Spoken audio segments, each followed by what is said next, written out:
So, good day po. I'm James Long, yung physical therapist for today. So, ano po gusto nyo tawag ko sa inyo?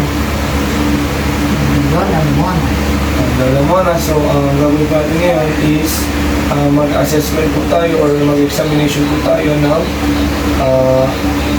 range of motion or yung susukatin natin kung hanggang saan yung kakayahan ng paggalaw ng isang ng joint nyo.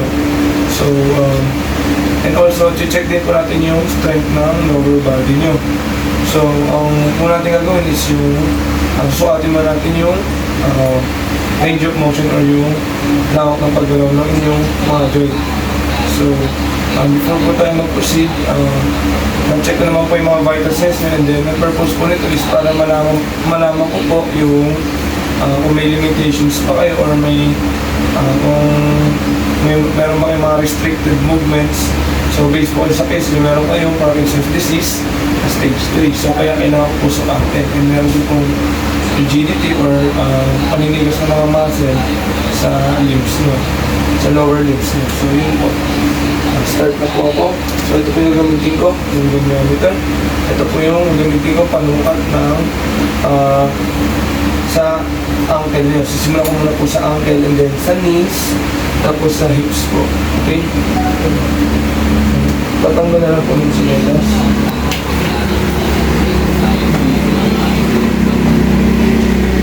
Pakita mo ka. Pakita mo ka. Okay. Ganyan lang po.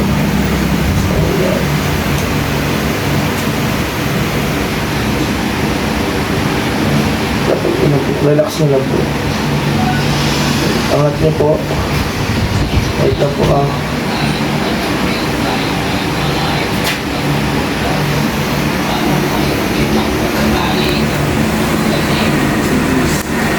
Nanood ko lang po. Nanood ko po.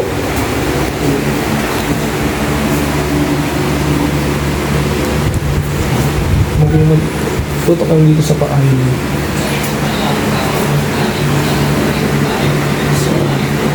Relax lang po, relax lang po. Then, ang gawin nyo naman po is yung pagganto.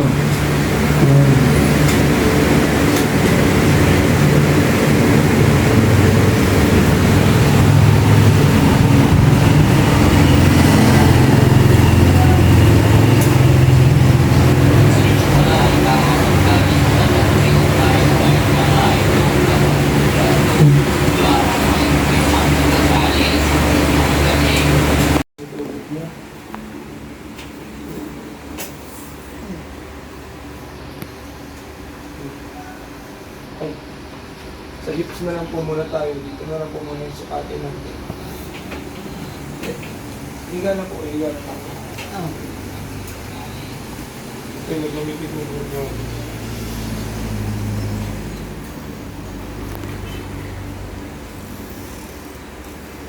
Ano po kayo ha?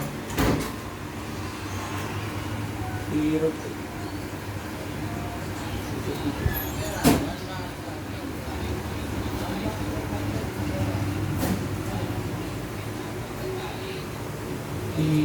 Yan sa po gawin, ibibend ko po siya papunta pagganto, okay?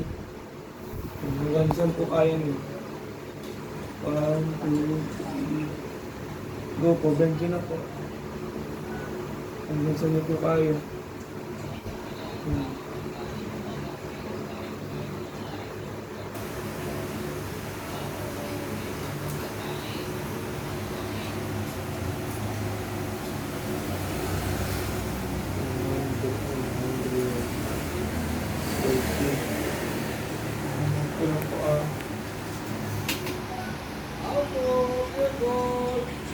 Gagawin naman po natin yung is 5 times sit to stand. So, ang gagawin nyo lang po is from sitting position, tatayo na po kayo.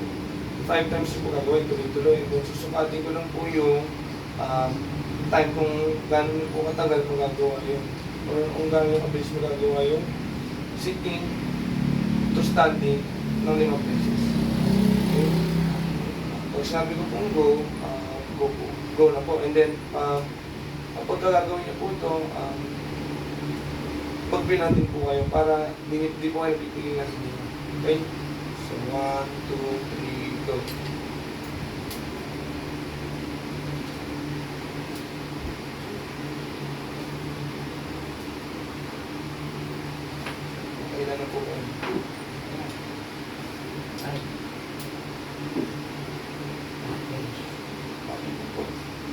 So, ang nakuha niyo pong ang nakuha niyo pong time is 14 seconds. So, based po kayo sa normal values, sa age niyo po, normal values po dun is 12.8 seconds. So, bali meron po kayong possible risk for falling po. So, yun po. Ang next naman po is yung sukatin ko naman po yung pag-extend nyo or pag-unat ng hips nyo. Okay? So, ganun pa rin po yung procedure.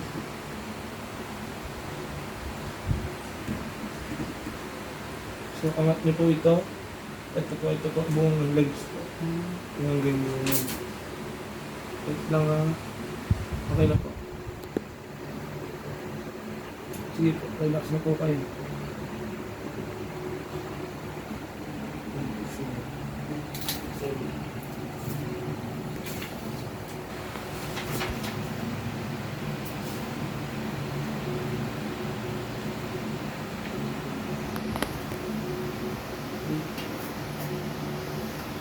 So, ang sukatin ko naman po ngayon is yung sa tuhod. Ang gusto ko na po gawin niya is igaganto niyo po. Okay? Hanggang saan po kaya niyo. Okay. Nakapag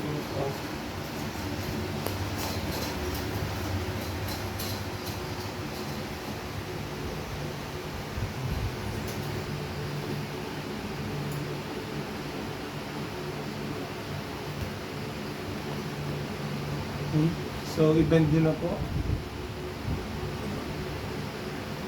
Hanggang saan lang po kaya nung wala kayong mararamdamang pain, ha? Okay. Sige po, okay na po.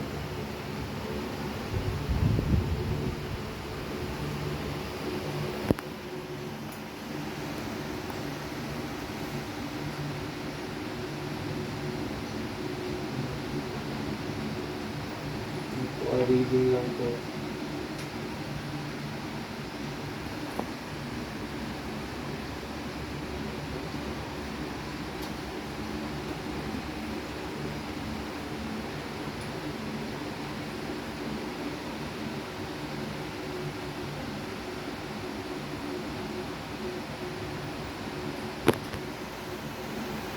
Yan.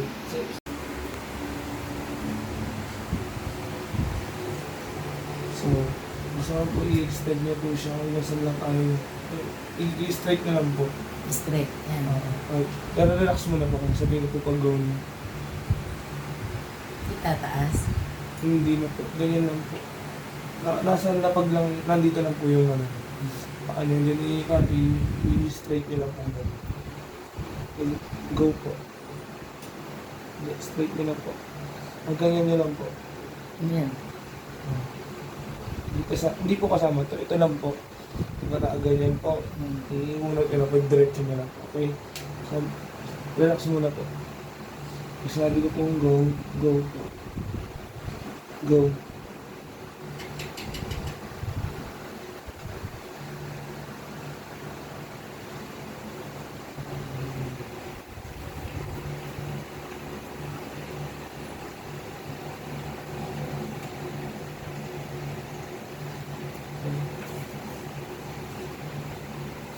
So, nakuha ko na po yung values ng RM nyo, and then proceed naman po tayo sa strengthening, sa assessment po ng strength. Gagawin naman po natin yung is 5 times sit to stand. So, ang gagawin nyo lang po is from sitting position, tatayo lang po kayo, 5 times po gagawin, tuloy-tuloy. Kung susukatin ko lang po yung time kung gano'n po katagal kung gagawa yun. Or kung gano'n kabilis mo gagawa yung sitting to standing ng 5 beses. Okay? So, sabi ko pong go na po. And then, kapag gagawin niyo po ito, pagpinatin po kayo para di po kayo pipigil na hindi. Okay? So, 1, 2, 3, go.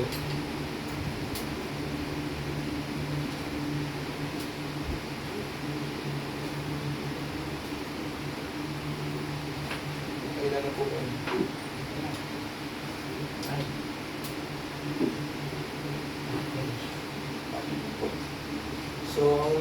pong ang nakuha mo pong time is 14 seconds. So, based po kayo sa normal values, ang sa age nyo po, normal values po dun is 12.8 seconds.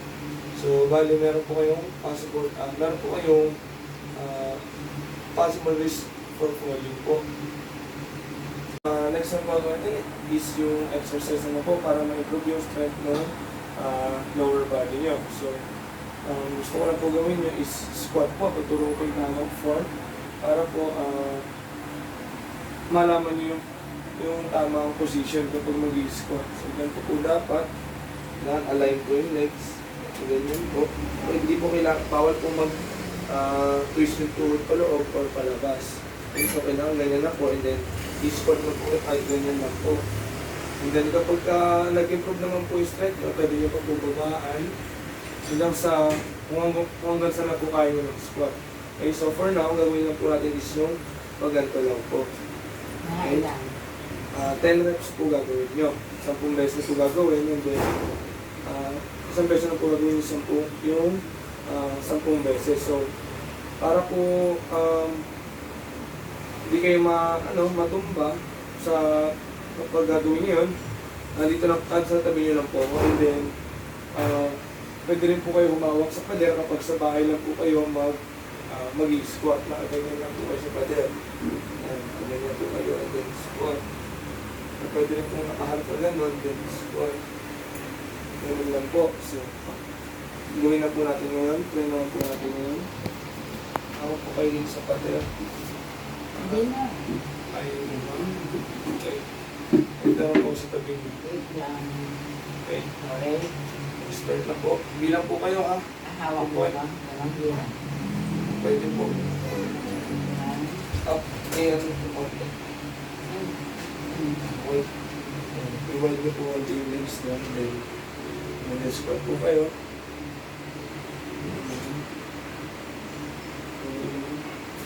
Bilang po kayo malakas. 4, 5, 6, 7, 8, 9, 10. Okay. So, yun po. Gagawin niyo po siya one set lang po. And then, kapag kaya nyo na po, taasan yung set, dagdagan nyo na lang po. Kapag dalawang set yung po gagawin yung 10 times. Okay? So, yun lang po. Thank you po sa oras niyo. Okay? So, advice ko lang po is magpalakas na po kayo lower body, and then mag-stretching po kayo kapag kaya nyo mag-self-stretching, and then proper diet. Thank you po.